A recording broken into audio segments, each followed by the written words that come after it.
Hello, welcome to another episode of the Enthusiastic Life podcast. I am your host, Brendan Walsh, and with me as ever is producer extraordinaire, Ryan Dewan. Ryan Dewan. Yes. Got to give you a little radio voice for that based on this episode. Ryan Dewan. Yes, yeah. That was my one line for this podcast. My name. Yeah. So this week we have my friend Matt Dery. Matt is a journalist, a reporter. He has an active podcast, Locked on Lions, that you can find wherever you listen to podcasts. He's also part of Financial Architects and Q5 Solutions, helping people with succession planning in their businesses. Just a really fun conversation. We were all over the place between sports, broadcasting, his history, going to the University of Syracuse University. Yep. Not University of Syracuse. Yes. SU. Yeah. So that was fun. We had a great time. We went way over time. This might be an epically long podcast. I don't remember how it shakes out. Worth it though. Like it was really cool to hear Matt, the grind of like coming up as a broadcaster and, doing smaller towns or like smaller, sporting events, but then working his way up to where he is now and like all of the iconic figures, coaches, people that he's interviewed and gotten to be in the locker rooms with over the years and some of his war stories there. So awesome. I also love his unabashed admission of being a Cleveland Guardians fan. Yeah. And hating the Tigers. Tough. Like, I honor that. Like, I think that's like there is like that adds so much credibility. Like, I can cover any team, but I will always love, right? Like, he's gonna like, you're gonna get it real from. That's right. That's right. It was awesome. Yeah. So, I mean, I'm all joking aside. It's not an epically long. This is not a 3-hour podcast, but it might be a little bit longer than our normal half an hour. But it is worth it. It's a great conversation. So please enjoy our time with Matt Dery. Now he's over at the White Sox. Yeah, running it. Yeah, but he's got a little bit of a window there. I mean, he took over. A couple years ago. He took over an absolute mess. Yeah, he's got time. Yeah, they were better last year, but they're still losing 100 games. Right. And that owner's weird. Yeah, and they got a terrible stadium. It is bad. It is bad. It's a bad stadium. Yeah, it is bad. Actually, the Ishbias are buying them. That's right. Justin Ishbia, Matt Ishbia's brother, is buying the White Sox in like 5 years. They have a plan. No kidding. Yeah, it was announced. Is that public? Yeah. Wow. Yeah. So like a succession plan. That actually could be really good news for them. Yeah, because Reinsdorf's in his 80s. It's time to go, Jerry. Jerry Reinsdorf. It's time to go, dude. Oh, man. Still owns the Bulls. Still owns the White Sox. Forgot those names. Oh, yeah. From my Chicago days. Yes. Yeah, for sure. I love those mics. Matt Dery. Yeah. Welcome to the Enthusiastic Life podcast. Are we on? We're always on. Oh my God, Brendan! It's always a pleasure to see you. Ask, and I'm here. I mean, and what a setup you have here in beautiful downtown Detroit. I love it. Absolutely love it. Yeah, thanks, man. So I always like to start with an origin story. Okay. So do you recall how we met? Yes, you and I were at the DAC. Was it the Tigers luncheon? It might have been. Yes, couple of years ago. Yeah, we met at the Tigers luncheon. I was with Chris Messo. Messo, part of the Q5 team, and we kind of just hit it off. And then we were supposed to meet and have lunch, and it took forever to get us finally together because I'm horrible at my calendar, and it was on me and not you. And we made it happen, and here we are sitting in your plush estate 16th floor office. It's awesome. I don't know about plush, but thank you. I love it. I absolutely love it. It's great. So I want to start with so your background in broadcasting. Yes. Right. Uh-huh. When did you? I mean, I have to imagine that's something that most kids, if they're not going to go in sports, they want to be on ESPN, right? Like, yes. So when did you decide that was something you wanted to do? How did that happen? I grew up in Cleveland, and my idol and hero and the guy that I looked up to was Joe Tate, the longtime voice of the Cleveland Cavaliers. So growing up in Cleveland, having a dad that was so into sports, having a younger brother that was as into sports as I was, the three of us would go to Browns, Indians, and Cavs games.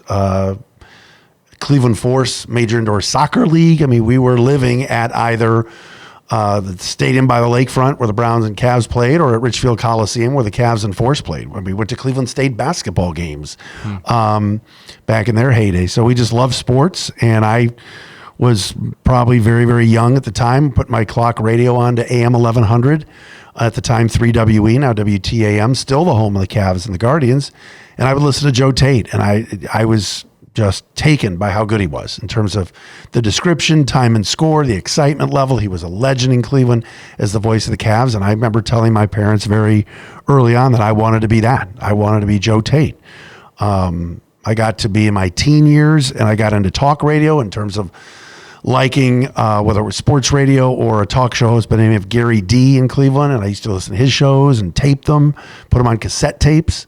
You and I are old enough to remember that. Oh, yeah. And play and record at the same time. Exactly. Just try your best to get it done with the boombox.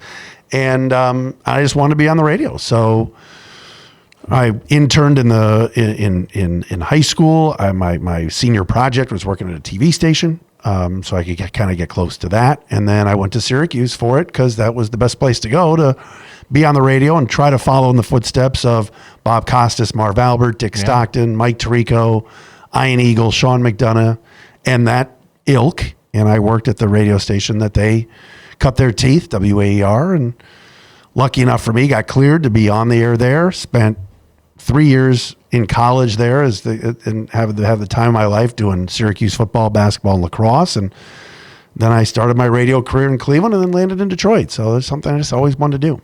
I mean, Syracuse is like the birthplace of broadcast journalism, right? Like how It really is. What was that like? Because I mean, that is legendary for kicking out the biggest names in sports. No question. And it was extremely humbling and also exciting at the same time because you walked the halls of WAR. We were on the 4th floor of the New House 2 building, and there were these 8x10 pictures in black and white of Stockton, Greg Papa, Andy Musser, Marv, Len Berman, Costas, the legends, Marty Glickman, who's Marv.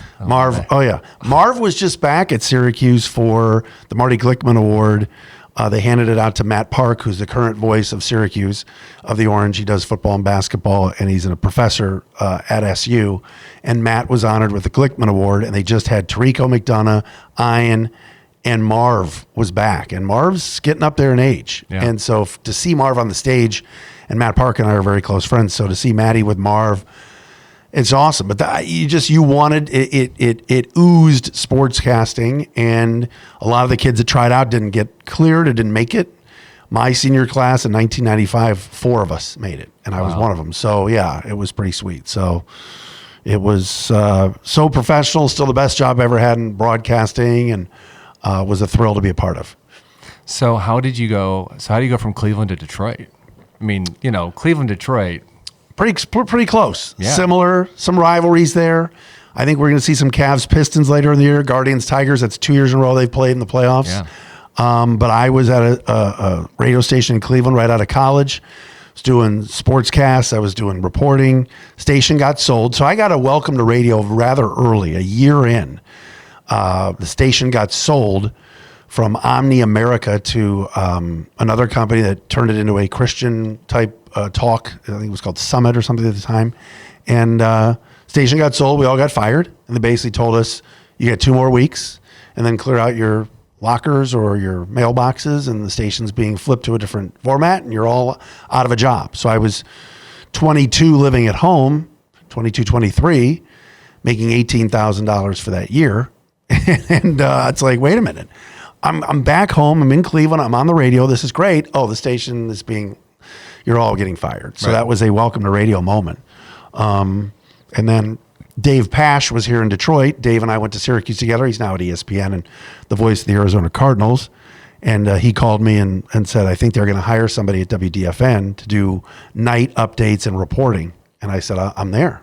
And I literally drove up for the interview, and because it was only 3 hours, and so I got let go in June or July of 96, and I started in August of 96 at DFN, not really knowing anything about Detroit, other than my dad took me to Tiger Stadium a couple times for a quick drive in and drive back. But good dad.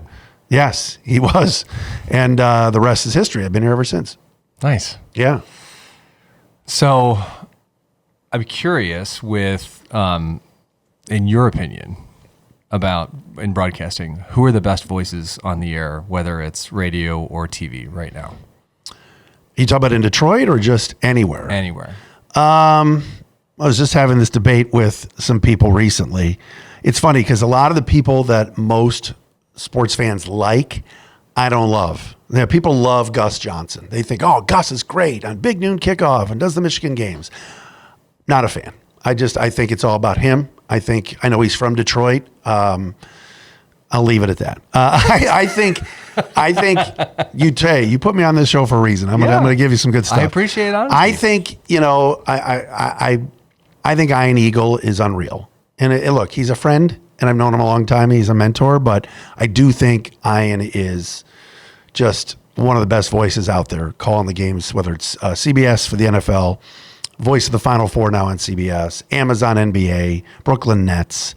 I just think Ian has it. I just think he's incredible. I think Mike Tirico is really good. So I'm glossing over a lot of Syracuse guys, but it's true. I think that Mike is incredible. I think locally here, blessed to have worked with and know George Blaha. Yeah. I just think George is, and I know George is in his 80s now, but I just think he is Pistons basketball. Yeah. I mean, high glass and down, count that baby in a foul. I mean, and he's a class act and such a great guy. And he and I did Pistons together for 12 years when I was doing pre-half and post-game on the radio. And he was kind of part-time doing radio and then TV. He wasn't always with us on the radio. Mark Champion was, and Mark's great in his own right. But George I had 1 year with him at MSU too, where I did all the hosting and he was the voice of the Spartans on football. And I just loved working with him. He came to me and was like, hey, I'm going to throw it to you for a scoreboard. And they played at Penn State once, and he was doing Pistons, Hornets, and Charlotte the night before on a Friday, and it was a noon MSU Penn State game in Happy Valley. And I'm like, this dude ain't getting to Happy Valley from Charlotte. Right. No way. Yeah. But somehow he had flown in the morning from Charlotte to either Philly or Pittsburgh and somehow got a ride, and he showed up in that booth. But I remember him calling me that week and saying, as only George could do, hey, Diesel, get your rosters ready. I might need you to help call part of the game until I get there. Would you do that? And I was honored. I was like, yeah. George had only heard me do basketball. He goes, you do football? I said, sure. Now he showed up at 12:01 and he put the headset on and we threw it to him, but he meant well and all of that. A lot of guys would not want to talk to the host or a younger guy that might be a threat to them. No, not at all. George is so good. And I think the guys that do the Red Wings are excellent. I think Ken Daniels on TV, Ken Cal on radio. I think we're lucky to have guys like that here. Yeah. I think they're really good. It's a rich history of great broadcast sports in Detroit. Oh, yeah. I mean, Ernie was the king. And it's funny, people get mad at me here in Detroit when I say it. I think Vin Scully is the gold standard for baseball. Of course he is. It's Vin Scully. But Ernie's right there. Yeah. But there is some Tiger fans who go, nope, Ernie's the best. I'm like, I would put him number 2 for baseball all time. Yeah. Well, I mean, amazing. It's like Pistons fans. We can't acknowledge that Michael Jordan is the best of all time because it's the Bulls. Right. We just can't do it. Yeah. It's in our DNA. That's he true. was, but we can't. Yeah, that's true. That's true. And the Pistons, did a number on MJ first and beat him up pretty good before the Bad Boys kind of disintegrated. But Yeah. that's a great point. But Ernie is amazing. Amazing. I was in college when he retired when Michael Jordan retired the second time. Yeah. And so here I am. I'm in Chicago. And I'm surrounded by Bulls fans, right? And at the press conference, they asked him, I will never forget this. I'm sure my memory's all wrong now, but they asked, like, what's more memorable, your first shot or the last shot that you ever made? And he said something like, those were both really good, but beating the Pistons was one of the best moments. And I was like, thank you. Yeah, finally beat him. Thank you. It took a while. I can die a happy man. That's right. Michael to hear Jordan's him acknowledge the Pistons, for sure. That's great stuff. And you've been in Chicago. I mean, there are great announcers there. I mean, everybody talks about Harry Carey and how famous he was with the Cubs, but like a Steve Stone that did the Cubs and the White Sox, Neil Funk, who was the radio voice of the Bulls during the Jordan era, was so good. There's always towns embrace their guys. Joe Tate, I told you. Joe is just, in my opinion, the best basketball play-by-play guy there was. He's in the Hall of Fame. George is now in the Hall of Fame. So well-deserved for those guys. So what's the business of, everyone, just assumes that a broadcaster just shows up and calls the game, but there's so much more that goes into it. Can you talk a little bit about what it's like being a broadcaster and the amount of work that goes in to being prepared to call something like that? Yeah, I mean, I called play-by-play for University of Detroit for, I think it was 10 or 11 years on the radio. I did countless Pistons games when Mark Champion had Lions conflicts, George had MSU conflicts. Pete Skorich, who I owe a lot to, who ran the Palace broadcasting, had faith in me to fill in. So I was able to be on these road trips, be able to fill in. And yeah, I mean, you make your chart. You've got your rundown of the players, the game notes. You're going to shoot around. You're talking to guys both on and off the record. Coaches, you got to be able to not just be ready to do the play-by-play, but also, all right, am I doing the pregame show? Am I doing the radio pregame show? My first 2 years on Pistons pre and post and fill in play-by-play, I worked with Rick Carlisle. And Rick did not get along with a lot of the media. He and I hit it off immediately. He liked me. I was an outlier because Rick just didn't have the personality for it at first. Now, he's done so much better since with Dallas and Indy, and Rick's a great dude. But back then, you're doing these pregame interviews. You also have to prepare for that and know, all right, what are the injuries? What to ask the coach? What not to ask the coach? Are you comfortable enough to say to the coach before you hit record, all right, look, I got a few things I'm going to throw at you. And they might say to you, you know what, don't bring up this guy's injury. He's not playing tonight, but we're not going to announce it until right before the game. Yeah. So for pregame, you want to interview, let's say, if it's a team meal at 3 and you're interviewing them, some coaches do that. Some coaches want to do it in the locker room an hour beforehand. It just depends. But you've got to be able to, kind of move and shake a little bit on your feet and almost ad lib sometimes. Sure. I was at the Malice at the Palace. Oh man. All right. What was that like? Right. I mean, it was scary as hell. I mean, Brendan, you don't sign up for that. Right. So what do? Does the game end? My post-game show, I walked up to the Terrace Club like I always did. I got to the doors of the bar, and they were like, no one's going in. And I had to, luckily, Albert Daly, engineer, and one of my best friends was like, let him in. He has to come in. But they weren't letting anybody into the bar because they were trying to clear the arena out. But I still had to do my show. So I wasn't prepared to be told by a security guy, leave. And I'm like, no, I have to go in there and go on the radio. And he had to look, and Albert's waving me in, and the speakers and the mics. He's like, oh, okay, you're good. Because I had my pass around my neck, but an hour before, or 45 minutes beforehand, I had players diving almost into my lap courtside as they were trying to get up into the stands to break up the Ron Artest, Steven Jackson situation. It was pretty scary. So those aren't things you expect to go to the arena that night. So the entire game, if people remember that game, it was 20 some odd years ago. Crazy. We just had the anniversary too, 2005. Yeah, so 20 some odd years. People don't remember, like, that was just so crazy. But the basketball wasn't talked about. My entire show was that night, and I was on for 2 hours. Was all based on a player just went into the stands and attacked a fan. Right. Is the Pacers season about to be over? They whooped the Pistons' ass that night. Yeah. And they were coming for him and wanted to revenge what happened a year before. And their whole season and their whole run was over, all based on his actions. It was wild. Yeah. But prepare for something like that. And then you're a part of sports history. Mm-hmm. Yeah. My kids who were not born at the time were always like, Dad, the YouTube clip is so blurry. You can't tell that. Do you remember life pre-HD video? I know. When we And people don't remember, Bill Walton was on the TV call on ESPN with Mike Breen that night. And Walton, that was pre-Bill Walton being kooky and funny on TV, and what a legend. But he was pretty subdued that night. And you don't remember that's kind of the old Bill Walton, because he kind of reinvented himself and became this clownish character on television right after that. Yeah. So, yeah, pretty wild. So what are some of the greatest characters you've met throughout your broadcast history? Whether they're in broadcasting or athletes, I mean, there's got to be some interesting stories of people you've met. Yeah. I mean, look, I worked at WDFN where we had a lot of fun, and we didn't have, until very late in the game, rights to a team. So we kind of had carte blanche, and because we weren't bought and paid for by the home team, that was kind of our moniker for a while. The Lions were on WJR or WWJ. They weren't with us. Pistons, same thing.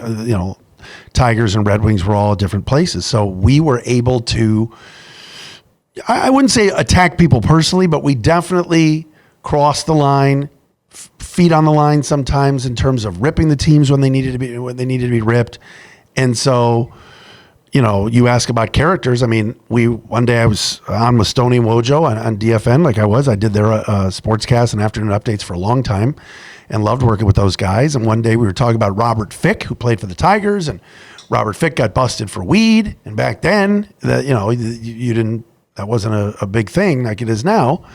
And I made some joke about him he made the All-Star team in like 2000 or 2001. And we made a joke. That was when the Tigers were so bad, they only had one guy every year. And Fick made it. And I said, when they introduce him at the All-Star game, are they going to say that he was arrested for weed in the Arizona Fall League? Ha, ha, ha. So I go to a Tiger game a week later, 2 weeks later, whatever, and I'm covering it. I'm in the locker room, my tape recorder, my microphone. And this guy appears from the showers at Comerica Park in his towel and his flip-flops. And he comes over to me and he starts screaming, "Get the F out of here." And I don't know that he knows who I am. Nothing. He now walks closer and he's pointing at me and he's like, "Get the F out of here. You don't belong in here." I mean, just screaming at me. So now everybody goes silent.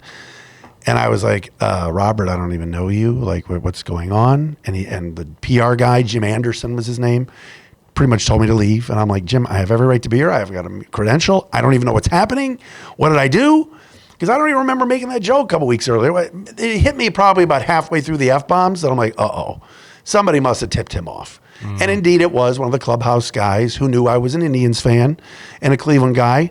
I'm pretty much worked for the Pistons, love the Pistons. Worked for the do my Lions podcast now, Locked On Lions. I love the Lions. I want them to do well. I can tell you right now, I don't like the Tigers. I hate them, actually. And as a Guardians fan, I hope they lose every game. I've never liked the organization. So maybe one of the clubhouse guys who knew I was kind of an anti-Tigers guy tips me off, and here comes Fick in his towel coming after me. Right. Now, I had one ally in that locker room, other than media that I thought were going to back me up, but they didn't, and that was Bobby Higginson, who was... Oh, my gosh. And Bobby was friendly with us. He would do spots with Stoney Wojo. He would come on with us. And he and I always did the Cleveland-Detroit thing, and it was fun loving. Yeah. So as I'm walking out after Fick screaming at me to leave, I turned to Bobby. I'm like, "No help? How about a little help, Bob? You know me." And he's like, "Oh, Dery, you're on your own on this one." I had Dimitri Young elbows me on my way out. Oh, my, come on. He's a scary guy. Yeah. Was a scary guy. Yeah. So I'm like, I was shaking. I was, and I got into the hallway with Jim Anderson. I'm like, "What? Well, you must have said something personal about him, and you owe him an apology." I said, "But he's screaming F-bombs at me." We worked it out, but that was kind of a crazy story where a guy like that, who's most known for his home run in the final game at Tiger Stadium, came out in his towel after me. So the Robert Fick story always sat with me, you know. Larry Brown came after me after a playoff game once. The next day, Kevin Grigg, the awesome Pistons PR guy and still there, told me I better come up to shoot around, and Larry brought me into his office and berated me about something I had said post-game and how I had hurt his feelings. He was in the car listening to my show the night before, and I called him a disgrace. I said, "No, you not playing Carlos Arroyo 1 minute in the game was a disgrace. Your decision, not you. I would never say that." So we're going back and forth, and he's saying, you think you want to be Howard Stern and a shock jock? I said, "No, dude, I'm just doing the games.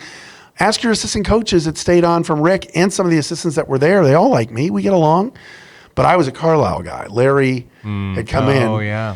But I had never really maybe lathered him up like some of the others. But that was one where I kind of learned my lesson, maybe to watch what I say. But in all those years working for the Pistons, I never really had any issues. I just always knew that as long as I was doing my homework and not taking personal attacks at people, they gave me a lot of leeway to try to have fun with it and be informative. So those were a couple of people that were kind of wild to work with. The guys in radio, people always ask me, I got a chance to work with Stoney Wojo. I worked with Valenti and Foster. I mean, those were the two best shows, I think, to ever hit the airwaves here for Detroit sports. And I worked with both those shows. So I was kind of a vagabond, worked at all the stations and wouldn't trade it in. Had a great time doing it. And not everyone can say that they got rid of the Riot Act by a Hall of Fame coach. Yes, that is true. That is very true. He is in the Hall of Fame. Yeah. His ending here was a little weird for sure. Yeah.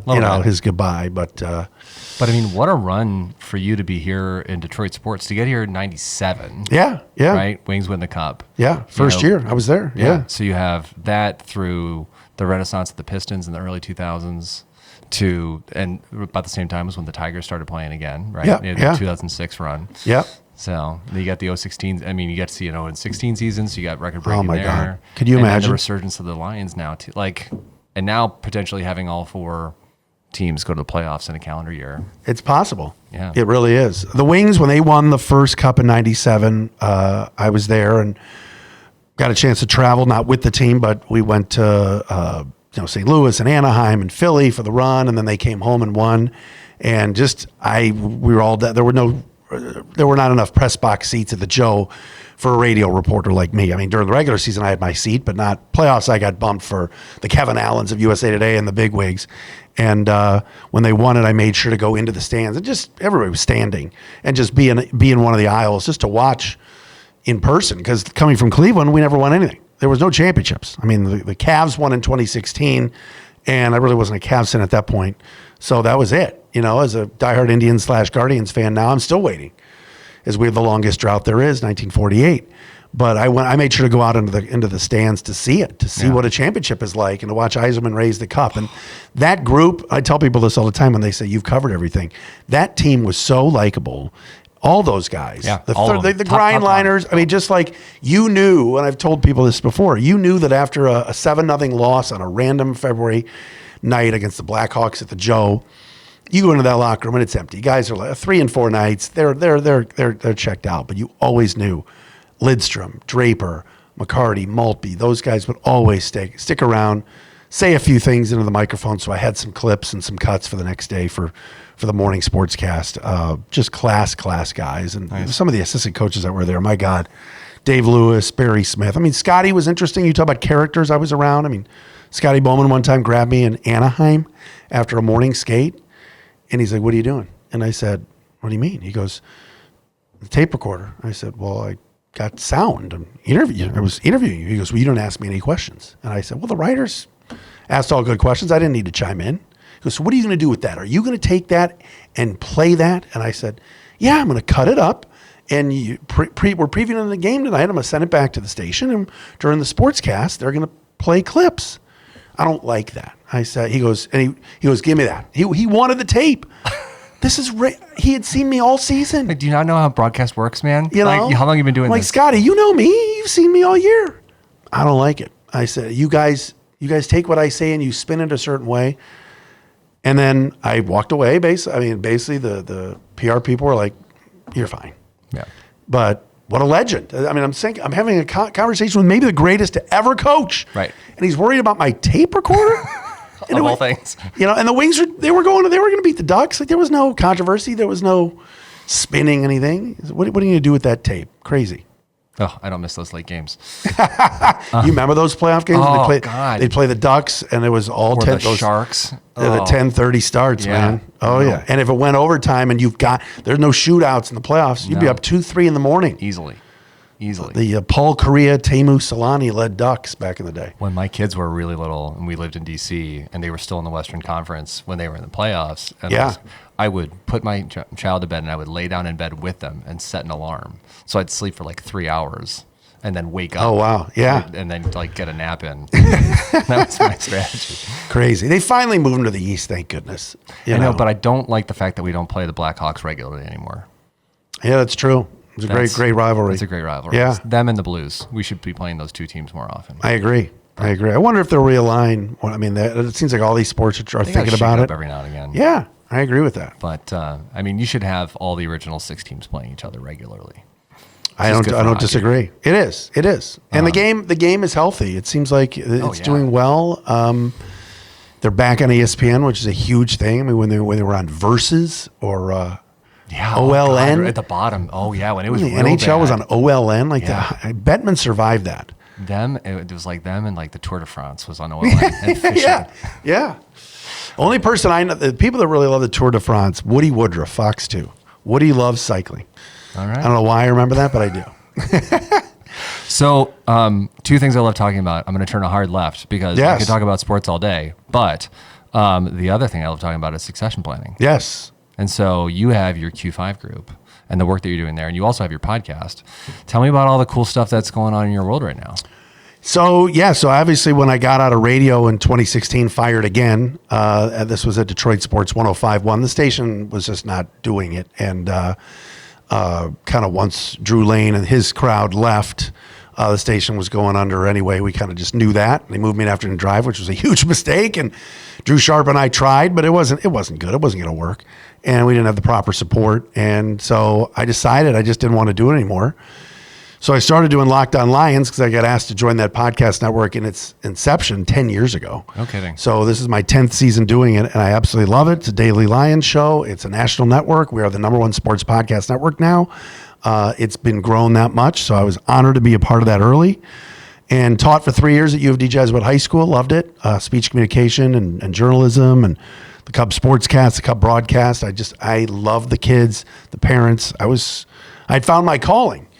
But Brendan, I was a client. My wife and I were clients at Financial Architects. They came to me. We got married in 2011. We had been there a few years, and they had come to me asking me what I knew about marketing. I was just a client. They'd asked, and I said, well, a lot. And they're like, can you help us? And the rest was history. I kind of joined the team as their marketing and business development director. I learned the financial business and how we were selling, helping people with life insurance, helping people with their assets, but really kind of helping them, as we like to say, empower their financial freedom. It wasn't just about assets and finances and life insurance. It was also about, we had a husband and wife behavioral neuroscience team that John and Danette Bell, that were working with some of our clients on life decisions, death of a spouse, loss of a job. And so we decided, well, wait a minute, there's a need in this town and really everywhere for an exit planning or succession planning group that includes behavioral neuroscience. Because as you know, in all the meetings that you're in and the people you talk to, it's so transactional, right? Mm-hmm. How much can I get for my company? What's next for me? But a lot of times these owners don't know what's next. Think, oh, I'm getting this giant check. I'm going to move to Florida. This is going to be great. I'll play golf. But Brendan, you know this. 8 months in, they're on the 15th tee at Doral going, I am bored. Yeah. And I'm miserable. And I wonder how my baby's doing back in Birmingham. Guess what, bro? Ain't your baby anymore. And your kid didn't want it either. And he's about to sell to private equity. And what you knew of your company is gone. And they're only 65, 66 going, this is boring. And I want to do something else. Our mutual friend, Chris Messo, same thing happened to him. He sold his businesses and went up north. And his lawyer went up there one time to visit him and said, wow, you're miserable. And he went, I'm dying here. What do I do? So Chris became a strategic business coach. So we want to, so we had started Q5 Experience about 4.5 years ago to work with these owners on, you don't have a plan, you're not sure where to start. And the three legs of the stool, the financial side, the strategic business side, but also the people side. Maybe you need to have a personal conversation about where you're going with your business and your life and what's your why? What are you thinking? And so that got started. And now as you and I talk, we're branching out even more and taking these companies, Financial Architects, Q5, Empowering Futures, which is John and Danette Bell, the behavioral team, and Jacqueline Colts, so I think you might know from KC Law, is going to join the team and kind of throw in this idea of a freedom first pathway for owners, FFP, where basically there are business owners that are out there that need to align their finances, their business, and their life. And oh, by the way, behavioral neuroscience is a part of it. And if you need a lawyer, Jacqueline's going to be there for you. So we're getting FFP off the ground here to start 2026, and it's very exciting. Nice. Everything under one roof. Exactly. And as you know, and you tell me, I mean, what are you seeing with owners now? What are they telling you about what they're missing when it comes to that succession plan? I mean, what I see the most is they're putting it off. They don't want to have that conversation yet because they're nervous because there's so much unknown, right? Whether the next generation is going to come in, or if there is no second generation, there's someone internally within the group that I think, or I think there's this constant. Well, there's always private equity, right? Which, yeah. I mean, it's not for everybody. Not for everybody. Yeah, and they'll tell you that. So, I think it's, but they also don't talk about what's next, right? Yeah, you've lived this life for 30, 40 years. That's been part of your identity of owning and running this business and having this team and having these employees. Right. And then to not have that anymore is a big It's a big change. It is. And the part, and I know you've been to some events, we've been at some events together, and then there's EPI, and there's a lot of great exit planning outfits out there. But I think kind of what we're hoping is the same with Q5, but now with FFP is just this behavioral part is huge because these owners all say the same thing. Neuroscience, what? I'm good. And then they come back to us a month later and go, who was that?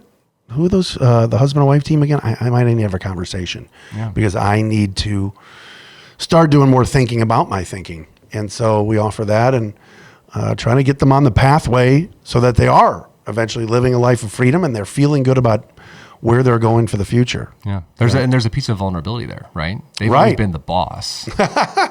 Exactly. And now they're not. Right. And it's not like, I would argue that the majority of them are not seeing a therapist on a regular basis talking about, how to process that kind of stuff. Sure. Exactly. Yeah. And the purpose is huge. And like you said, we're at these events, we talk to people all the time and they all say that, it's so transactional. And I get that. Of course they're going to want, if someone's feeling like, hey, look, I'm ready to sell this business or I'm ready to get out and try something new. And, they could call any amount of people to get valuation, which is a part of our team with Sarah Greifenberger, who and so many different people.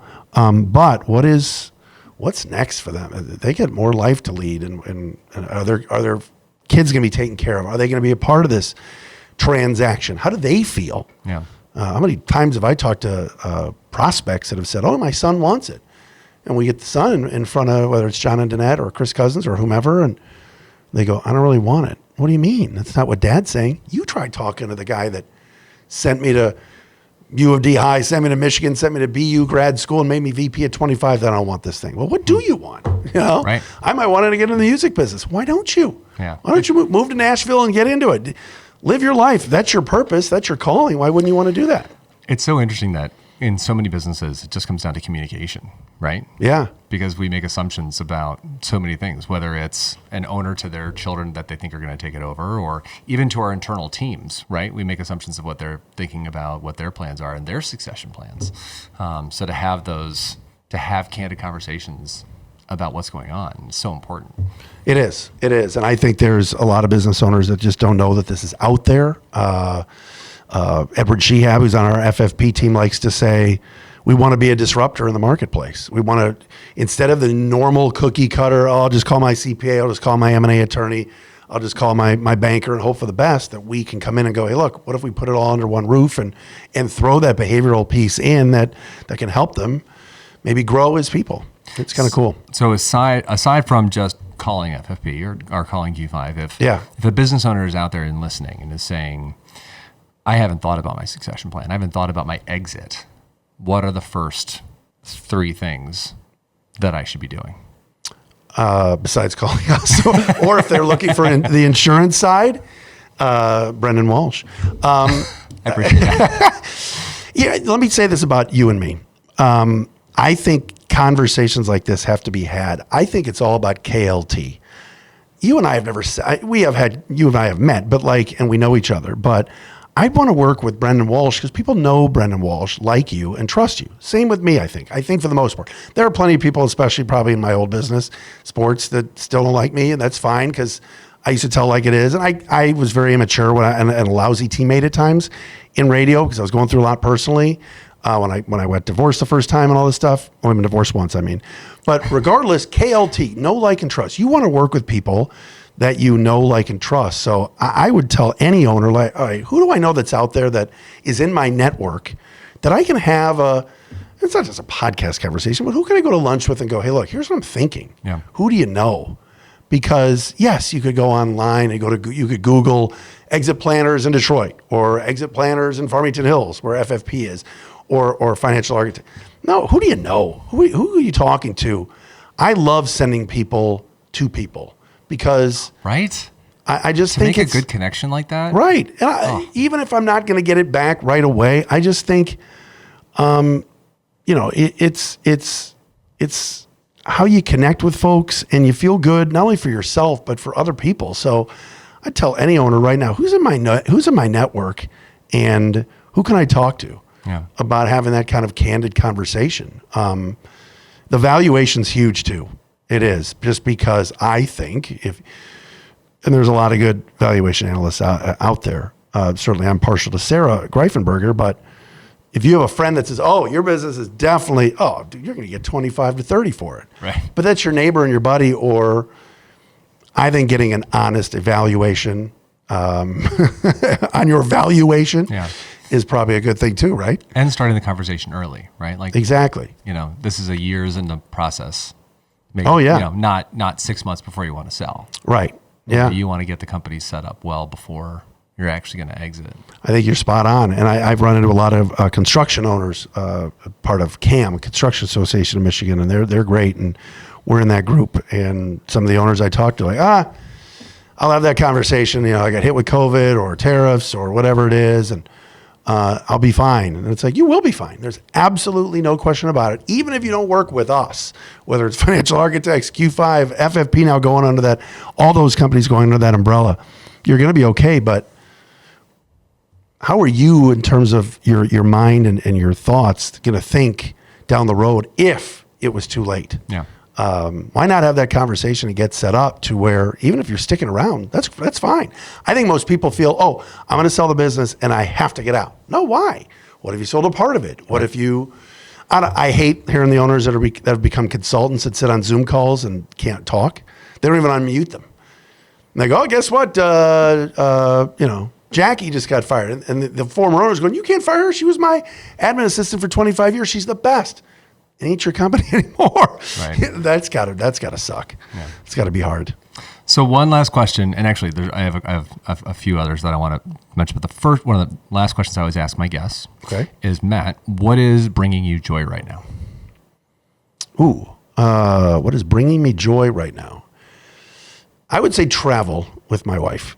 Heather Dery is my everything, man. She just is. I mean, I get emotional talking about her, my kids too, but when I get an opportunity to get away and it's she and I, whether it's our Jamaica trip that we weren't able to be on fully this past fall because we went during hurricane season and it was Lions bye week. So I was doing my podcast. When's Lions bye week? It's this weekend. Let's book Jamaica then. Yeah. And we went and we were there for the hurricane. Oh my gosh. We got out. But that was destroyed everything. It did its damage. We got out the Saturday before it hit, which was Wednesday, but thank goodness we did that. But traveling with her and realizing that, hey, just having some alone time. Our kids now are older, so 24, 22, and 20.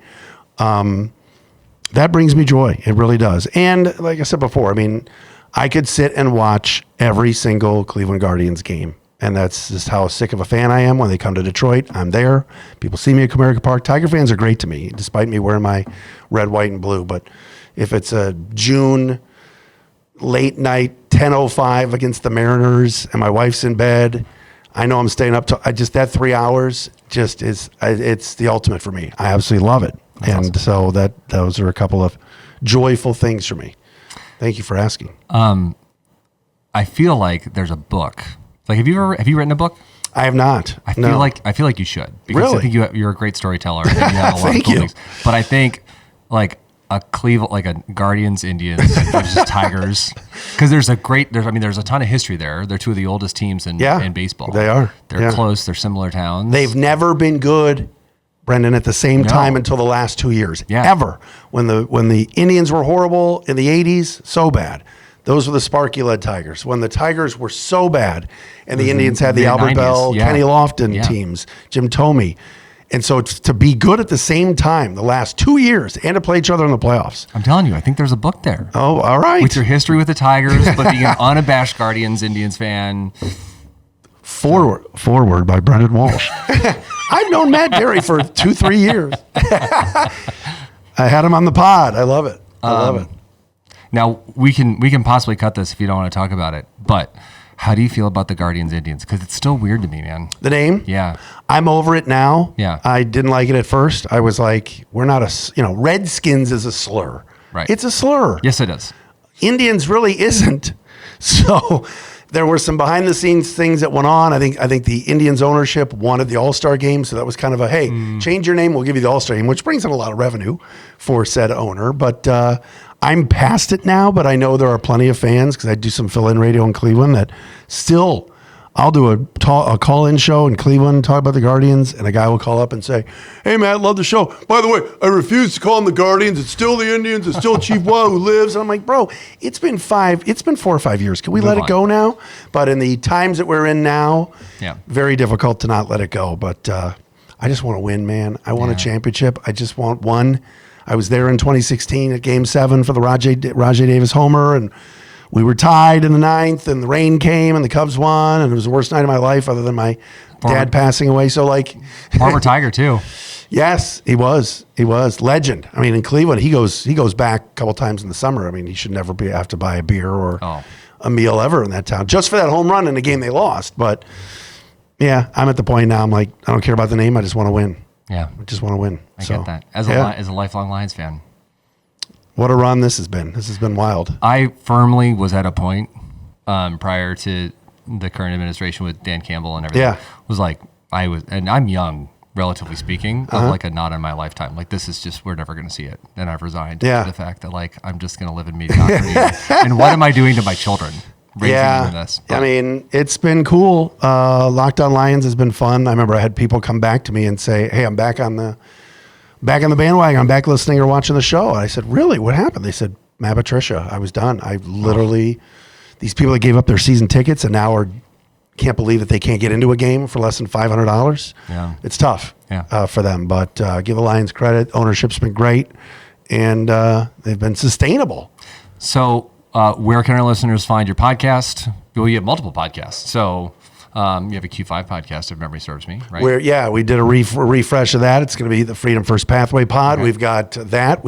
And wherever you find your podcasts, and certainly Locked On Lions, like I said, 10th year, YouTube, and Apple, Spotify, and daily show, Monday through Friday, and then during the season, we're doing 6 a week. We're doing the shows after the game. How long do you go on your podcast? It's normally 28 to 32 minutes. Oh, we don't want that. Yeah, we don't want it to be too long.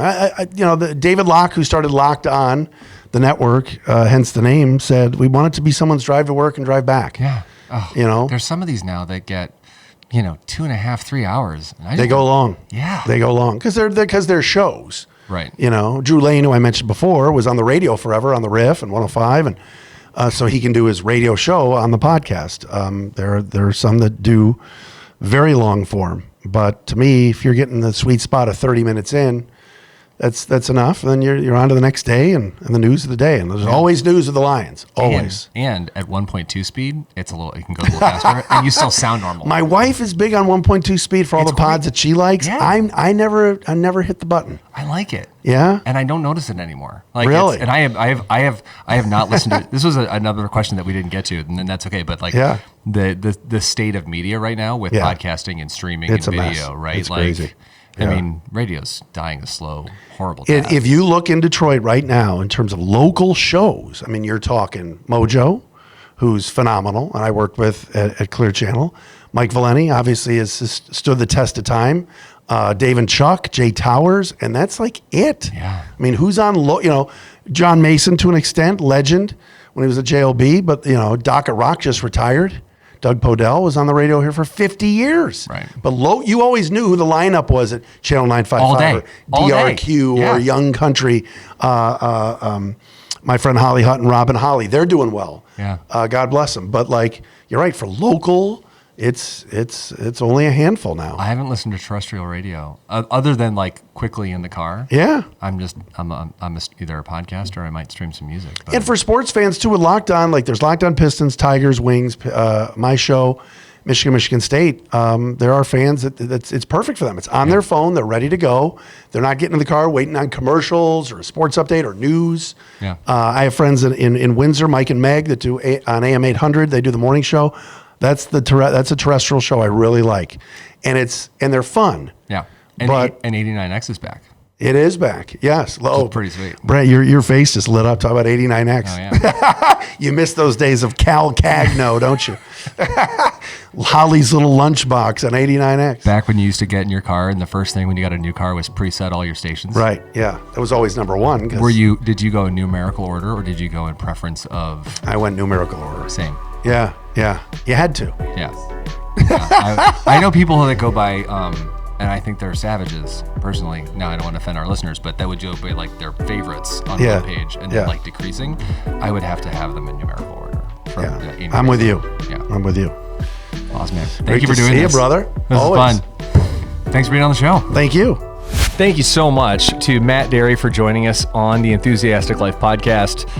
Matt's just an awesome guy and so easy to talk to. It's wild for me having him on there, having spent a lot of time listening to him on the radio first. I mean, that's where I first got to know him. So to be friends with him now and have him on here was really fun. So thank you all so much for listening. Thank you for joining us. Thank you for being a part of this community. If you like the episode, please give us a listen, give us a follow, a like, share, and tell a friend. We'd love to spread the community, spread the good news, spread some enthusiasm and positivity out in the world. So thank you again to Matt Dery. Again, you can find him at the Locked On Lions podcast, Financial Architects, and Q5. Have a great day, everyone. Thanks again for being here.